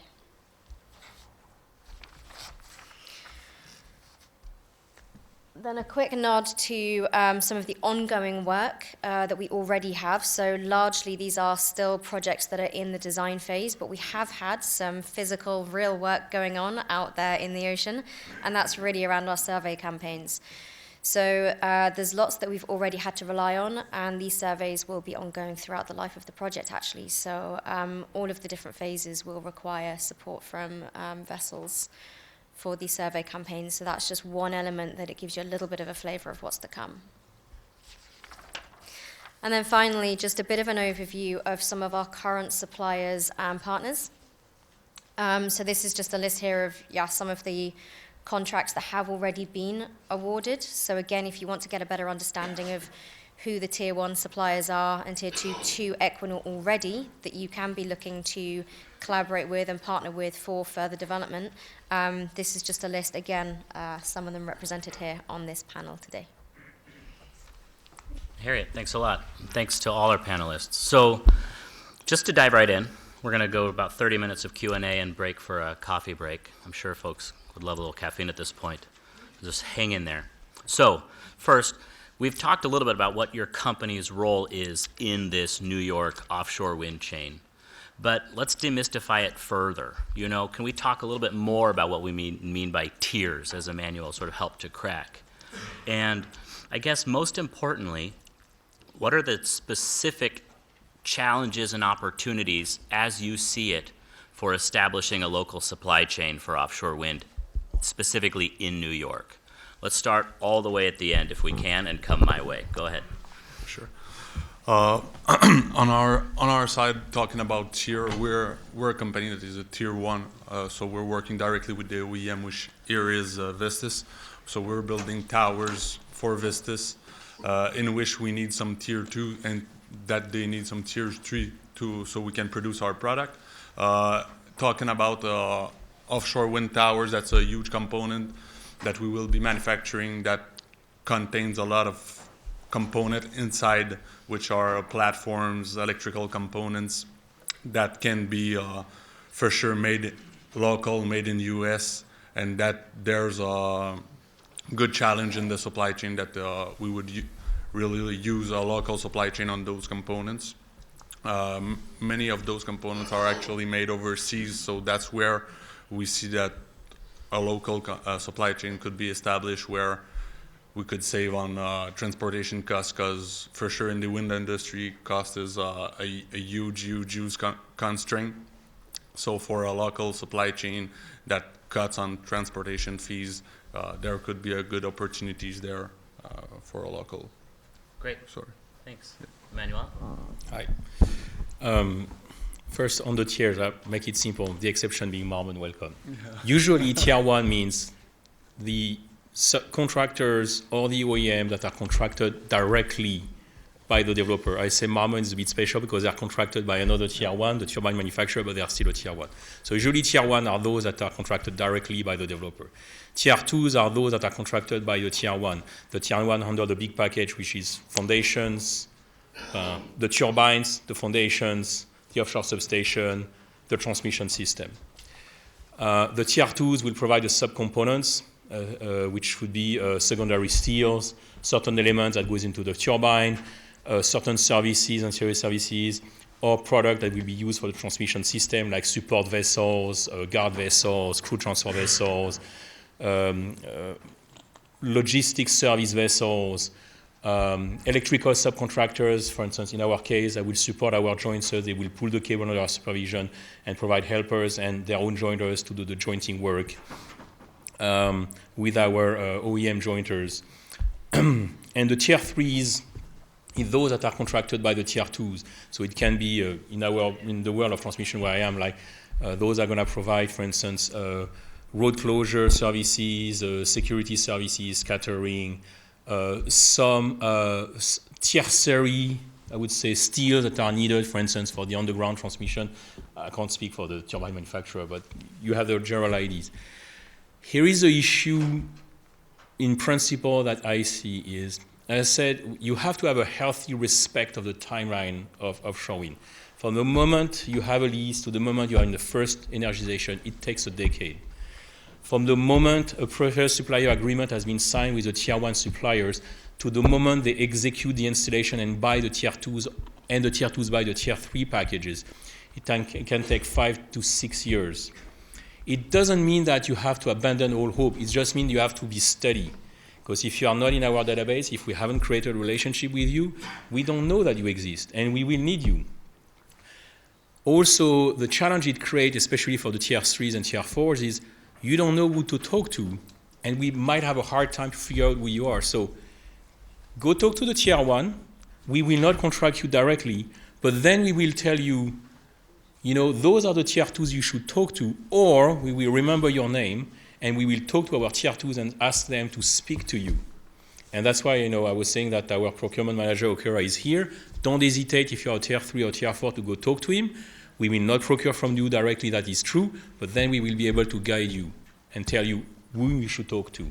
And this is a big challenge, is to help you find your place in that supply chain. And also our big challenge is when we are focusing on the big package, we start there and then we move to the second, which was a big package we sold to an Equinor and others. Now we are starting to move into the tier 2's package. But there is, I wouldn't say so many of you, we might have a hard time to see you and find you. Help us see you and find you, so then we can present you to our tier 2s. That was very helpful. Next. So I guess, when we start looking at the tiering, it can get a little complicated. It might be quite straightforward for everyone to sort of absorb today, and hopefully that's the case. when we look, This will be recorded. When we look at it, it's as Emmanuel said, it's essentially it's the contracting layer you are away from the project owner, the developer. So you could view us as sort of ambivalent here or greedy, whichever way you like. We're touching upon at Edison West a multiple of different tiers. So we're tiered 1 on the SOV with the Empire Wind JV. We're tier 2 in the EPIC contracting support that we have, running secondary steel logistics, walk-to-work commissioning, and things like that. And we could even be tier 3 under a survey contractor working to an EPIC developer. So from our perspective, it's really just about the operation itself and then just where we sit in a contracting profile. So we can look at a wide array of different opportunities for local supply chain to interact with us. And it could be from a backward-looking perspective, have you been trained in a certain discipline? It could be a forward-looking perspective, would you like to go to college to get trained in a certain discipline? This is going to be a very long industry. We're talking about multiple decades. So if you're here on behalf of yourself or your company or even just potentially your kids or friends or whatever, you should be sort of promoting this as a sort of generational opportunity for you or your kin to be involved in. And I think we have a pretty decent conduit here, whether it's our company or any of the panelist companies or anyone that's associated with the project. And we'll get into that a little more later. Thank you. Jason. So I think as far as the tier levels, it's all about, I guess from our perspective, the full value chain. So we're bringing the turbine, but we don't manufacture and build the entire turbine. We have to partner with some of our tower manufacturers, with blade and composites manufacturers. We have to partner with labor provision. We have to partner with crane vendors, site facilities, something simple like a job site trailer and recycling components, that kind of thing, because we're going to have a very large workforce, not only at the manufacturing facility. We'll have quality managers, we'll have Vestas representation at the factory to make sure that everybody's happy with the full construction of the tower before it then loads out to a feeder barge to go down the Hudson into the South Brooklyn. Once we get to the South Brooklyn, this is going to be a workforce of hundreds of people who will be then offloading, doing some of the final assembly of the tower sections, preparation of blades, the preparation and the pre-commissioning of the nacelles and the hubs, and everything getting as far as we can in the process. So that full value chain is everything from the manufacturing side through to the pre-construction side at the port, and then the final load out up onto the vessels. And then once we get onto the installation vessels and the jacking vessels that will then go out and assemble the turbine. Again, there's the technicians, there's the quality, there's the safety, there's the project management. So it really does get from that top tier level all the way through down into I would say every aspect of what needs to be done for a typical construction site, other than it's out on the water, and that's not so typical, but again, it just brings more, I just think more opportunity to the local supply chain. That's a great point. So, we're emphasizing here the long timelines and what's kind of this baked-in ambiguity, if you will, that Emmanuel was talking about how do these potential tiers, and you probably might not even know what tier you would be at, how do you connect and how do you tap in? And also hearing, and it does bear repeating, that an offshore wind job is far more than the person who is maintaining the turbine or tower out at sea. But all that kit has to be built, from every nut and bolt to the paint to the supply for the workforce. So it's quite an exciting ecosystem. I hope I didn't steal your points, but how about you? How does Equinor see these opportunities and challenges? Yeah, thanks, Tom. Equinor's role in this, being the developer, we will be contracting with Tier 1. So we have a very important responsibility there to ensure that people understand what that is. We do make decisions on whether we are going to directly contract with certain entities, maybe it's providing vessels, or whether we would like the Tier 1 supplier to do that. So that's early decisions we have to take on the projects based on what we think is the most efficient way to run them. And then it's about us making sure we give the transparency across the industry to make people aware of who those suppliers are that they need to then contact and speak to. It's about the networking, so events like this, bringing people together, making sure that we have lines of communication through us to the tier one suppliers. So that's really how we contribute. When it comes to some of the challenges, making these early decisions, understanding who we'd like to contract with, it's a little bit of a chicken and egg situation.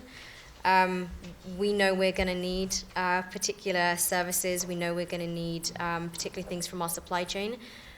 But that supply chain for a new region like this doesn't exist. But then they're not necessarily going to put the funding and all of the development into creating an industry in a particular location if there isn't a contract at the end of it. So that's the challenge that we see, and that's very much where the policymakers have to come into this, and they do. So we heard a lot from Doreen Harris on the way that NYSERDA is supporting through these bid solicitations, putting in requirements for local supply chains, putting in funding for development of infrastructure, and helping companies, giving them incentives, tax incentives, to bring these services and expand into these markets. And that happens at a federal level as well. We see with the investment tax credits and all sorts of other initiatives. So again, that's really important for us as the developer to be making sure we have a voice in all of those different forums as well, that we are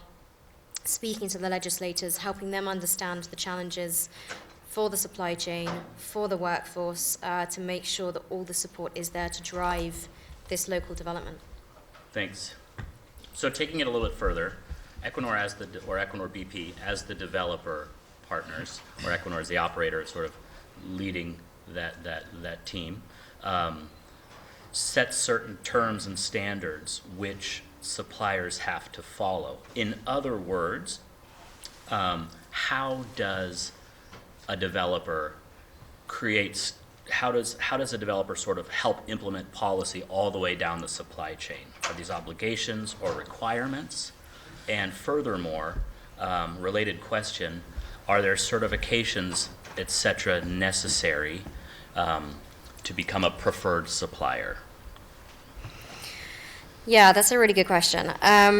So taking the first part of that, the simplest way that we can make sure that our suppliers are then delivering through the different tiers in the way that it meets the commitments that we want to make and the commitments we have made, we do put those as obligations within contracts. So that's kind of the simplest way to do that. But also ensuring that we select suppliers that do meet our values. So we do run competitive tender processes for all of our suppliers. And as part of those evaluations, we also then can include all of those necessary criteria to meet what we're trying to achieve, which speaks a little bit as well to the kind of qualifications that you're getting at. So we, as part of that, we do have due diligence processes, which actually are driven more by the regulatory environment. So making sure that we are working with suppliers that do have integrity, that aren't going to be accused later of committing fraud. So really just doing our business and commercial due diligence, making sure we're working with responsible companies. Thanks. And just to pass it down to the panel to dig into that a little bit, how does a New York-based mom and pop shop go about understanding what these requirements are? How do they cost a lot? How do you recoup those costs? Any examples from the partners at the table? I think, I think the first part is understanding which part of the supply chain the particular mom and pop shop are going to be providing either a service or a product for, and then it's really working with them as a partner. So our procurement and our supplier quality group at Vestas, we will work very hard with a supplier, especially if it's a local supplier, to ensure that not only do they understand what we're looking for in the product or the labor that we're specifying, but then to understand how do they qualify within our system. So we have a supplier quality system, as most companies do, but we'll help to walk them through those steps and make sure that if we're saying that we require you to be ISO certified or something like that, that we can tell you and show you, this is this particular ISO certification that we require, these are the steps that you have to do, and so on and so on. So I think it's, again, about partnering and ensuring that they have a full understanding of product or service, and then how do we achieve the qualification within the system. Anyone else? Please, Emmett. Yeah, well, just to follow up what you just said.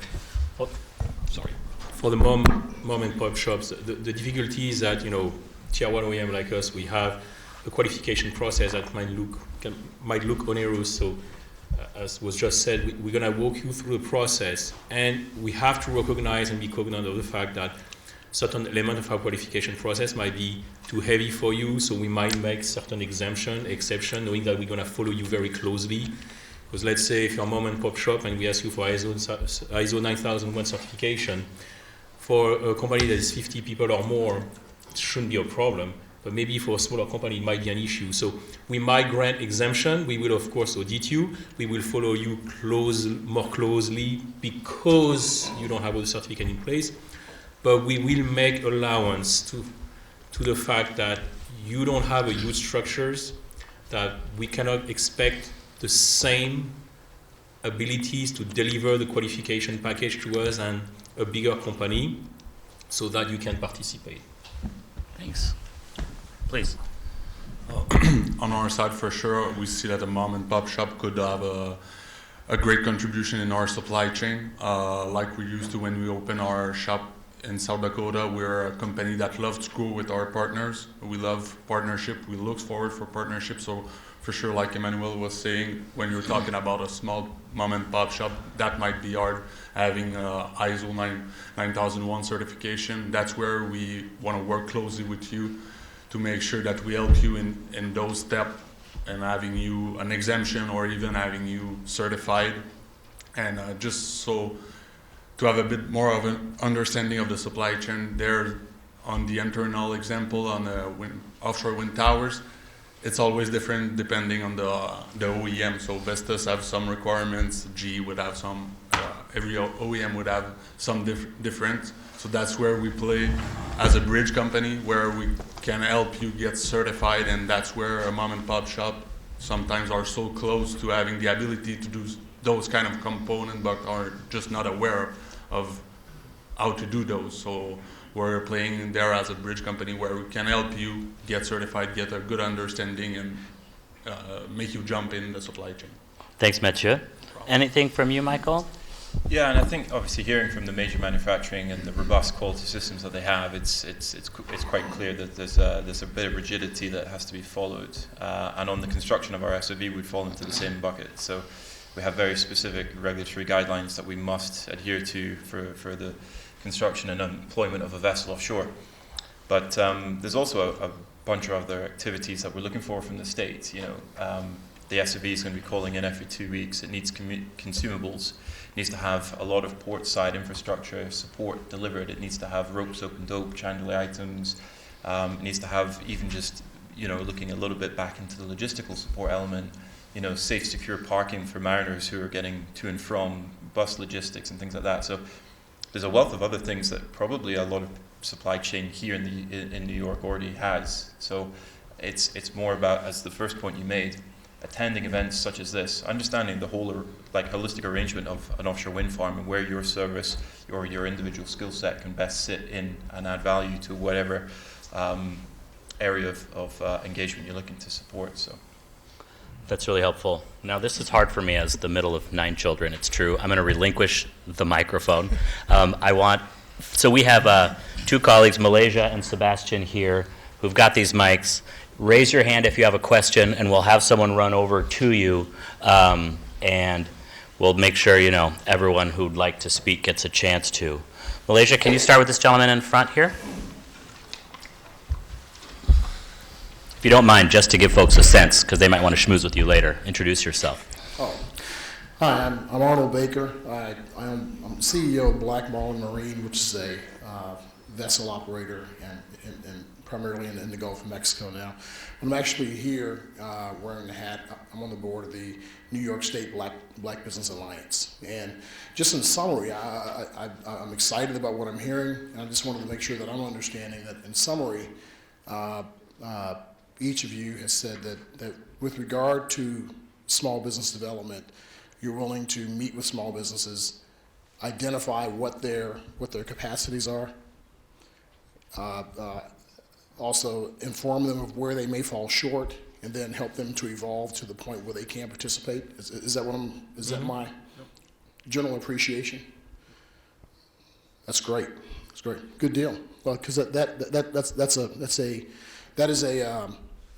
when you're looking at small business and how they need to pivot in order to participate in new industries, that is a critical commitment. And so and I just want to make sure that's what I was hearing.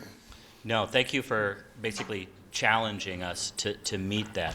And you guys take the mic from me or I'll keep talking, but I wanted to add that there is a responsibility we have to be fully inclusive, to make sure we're reaching out. Some good examples I've heard before is, say, a company in upstate New York knows how to make hinges, extremely technical, high tolerance parts.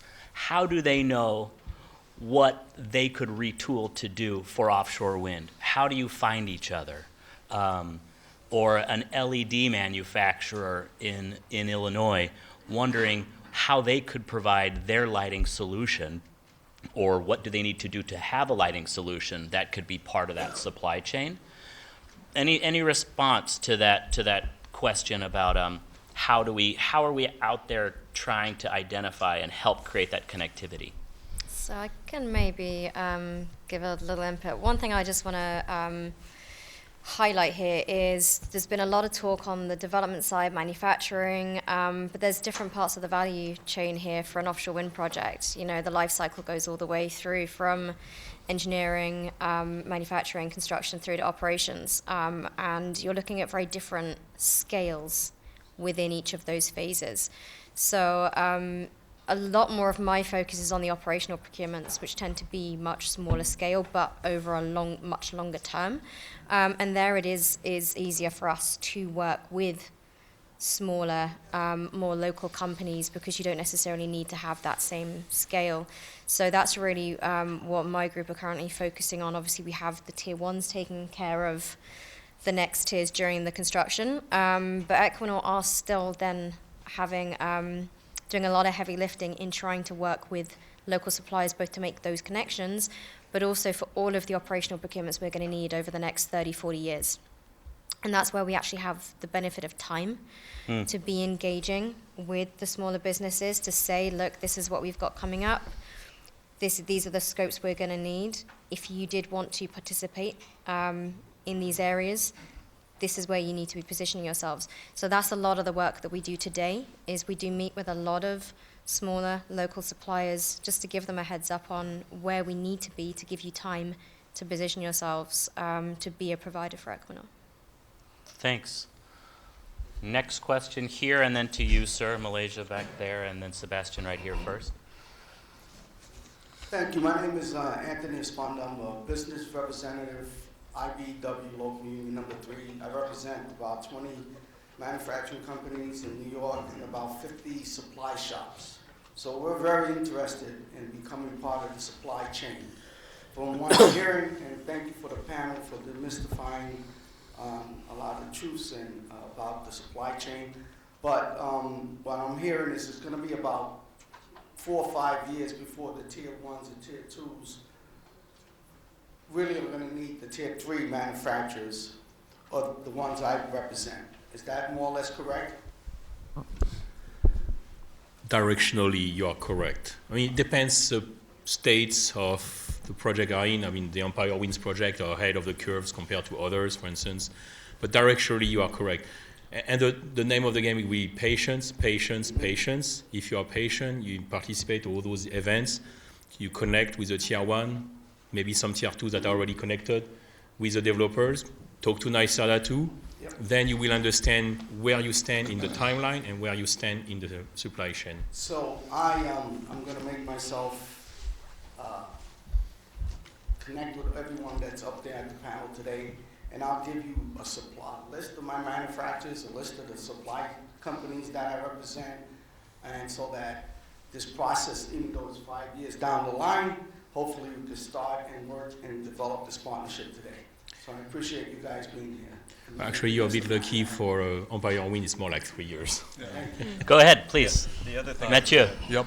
If I may, just regarding manufacturing capabilities and supply, as for us, we plan on having our building and everything ready by end of 2024. So for sure, next year is going to be a good year, a great year for us, working on our supply chain and meeting some kind of your partners and members and seeing how we can partner together. So on our side for manufacturing of offshore wind towers, those kind of process should start as early as next year, for sure. Thank you.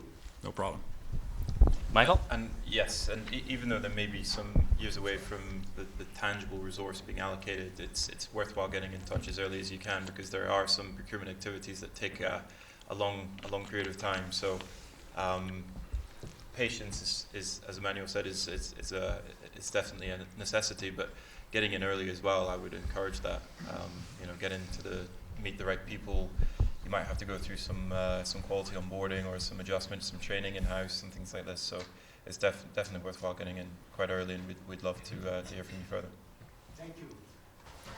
Jason, anything else? Yeah, no, I was just going to say, we keep using the word partnership, but this is actually our company message right from our top CEO in Copenhagen. We want long-term partners so that we can have a sustainable, industry. If we're not sustainable, then we're really kind of going against the true purpose of green energy, right?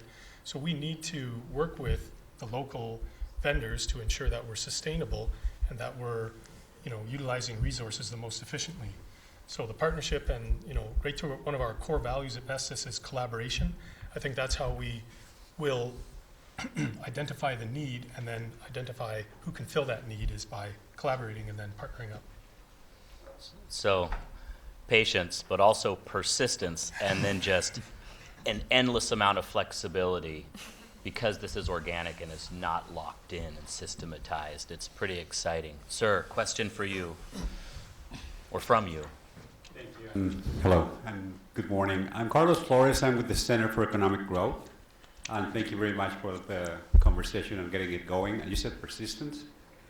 Some other element that we should add is just clarity.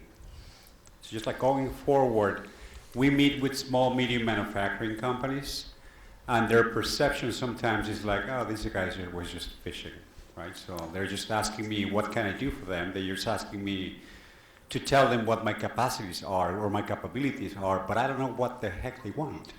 So they never told us exactly what are they looking for.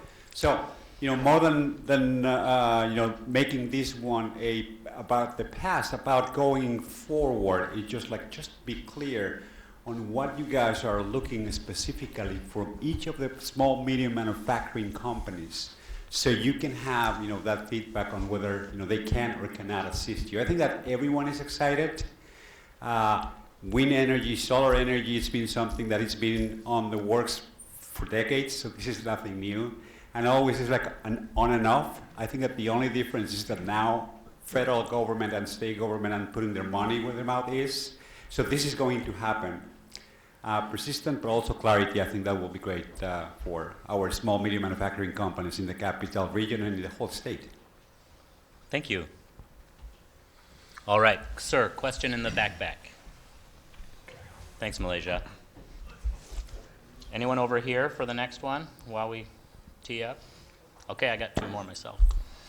Good morning. Do I start now? Or? Please, jump in. Okay, great. So again, my name is Glenn Vickers. I'm the Managing Director of MRV Group and also with the National Supply Diversity Institute.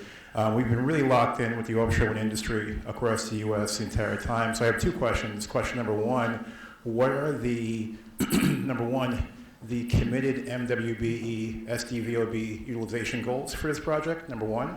And then number two, are there commitments in terms of the disadvantaged community spend? Is that also part of the equation of the project as well?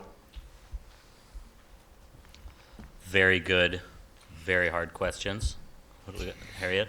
Yeah, so I guess that's really commitments that Equinor have through our partnerships already. I don't know the exact numbers. I think we're still working on the community benefits packages. One of the things that we're still assessing is, which communities we're going to be impacting, which is being crystallized through the design of our systems and our projects. So I don't think we have a final fixed number. So that was the community benefits. The other part was... pertaining to the CLCPA and the MBBs, disadvantaged yeah. community spend. Yeah, so again, we're currently working on those packages, trying to finalize the numbers there. We have just released one of our community benefit funds in New York, which was a $5 million fund. Ecosystem fund, thank you. So that was a $5 million fund down in South Brooklyn. We announced that. So there will be more to come. Same with any targets for, this is where I get the acronym wrong every time, MWBEs. Yep. Thank you. And different disadvantaged communities. So we're not finalized yet, but we are working on it.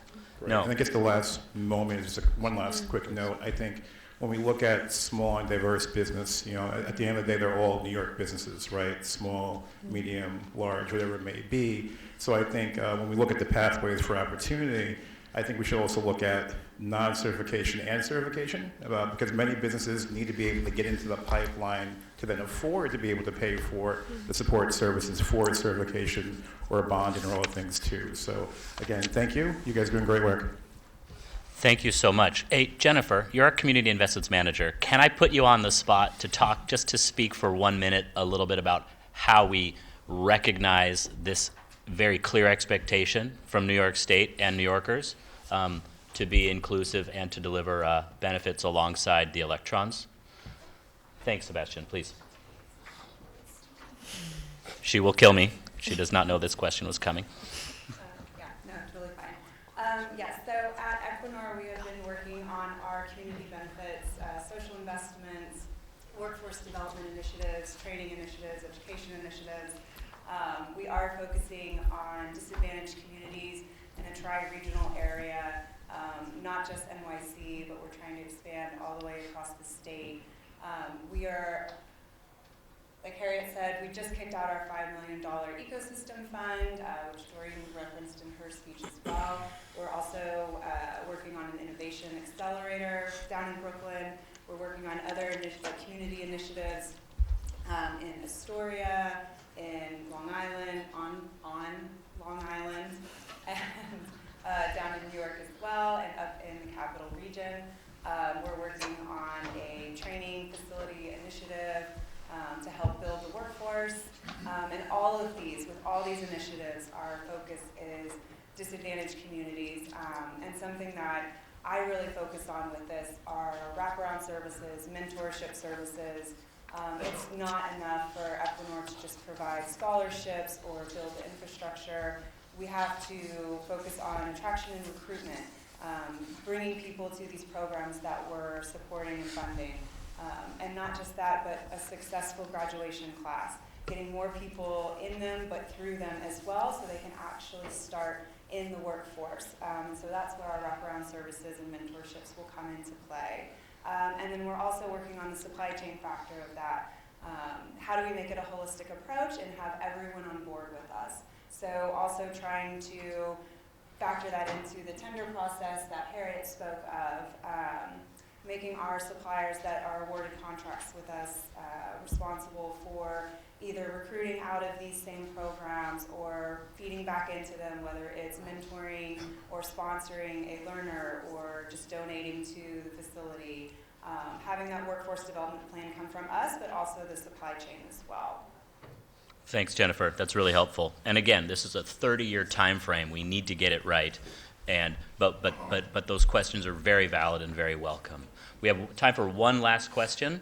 Sir, right there. Sir, raise your hand. Malaysia can come to you. There you go.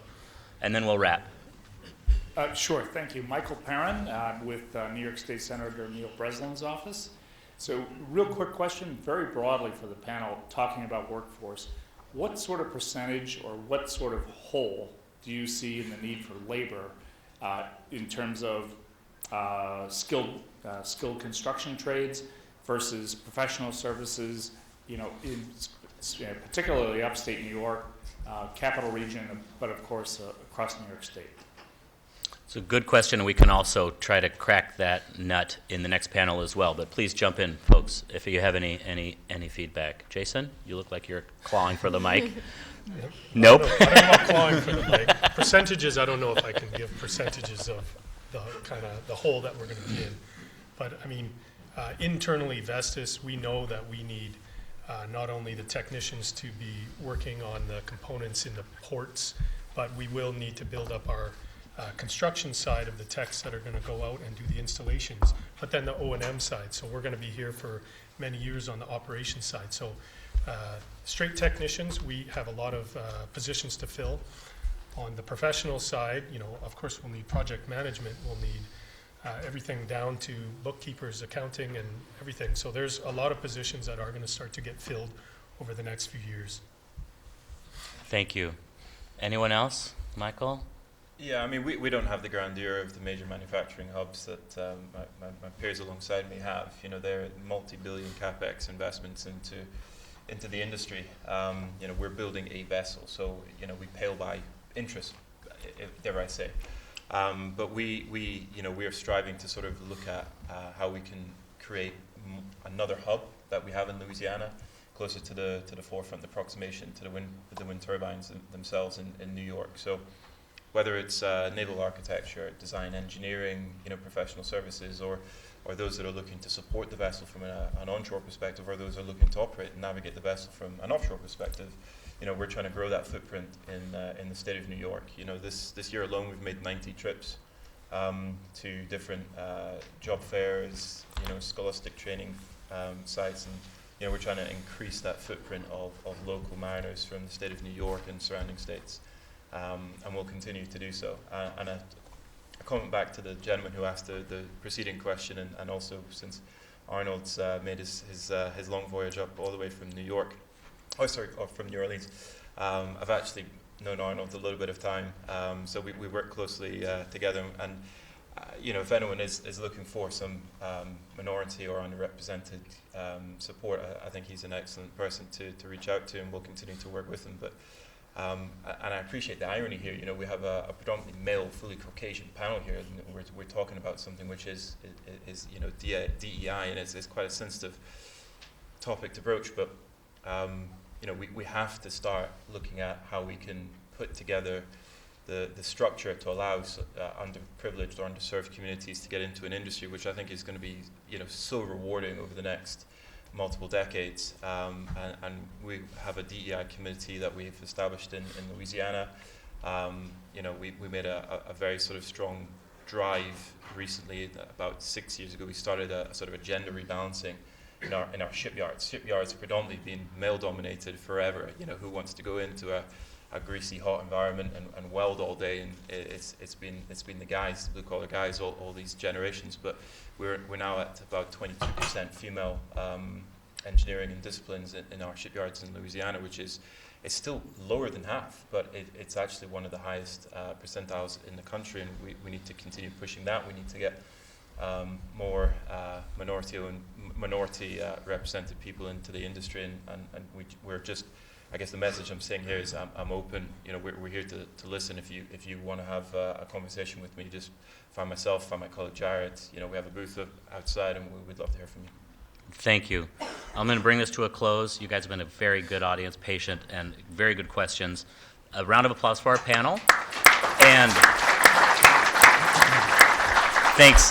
And we will take a 15-minute break, so we'll reconvene with the workforce and labor panel at 20 after on the nose. See you all shortly. Thanks again.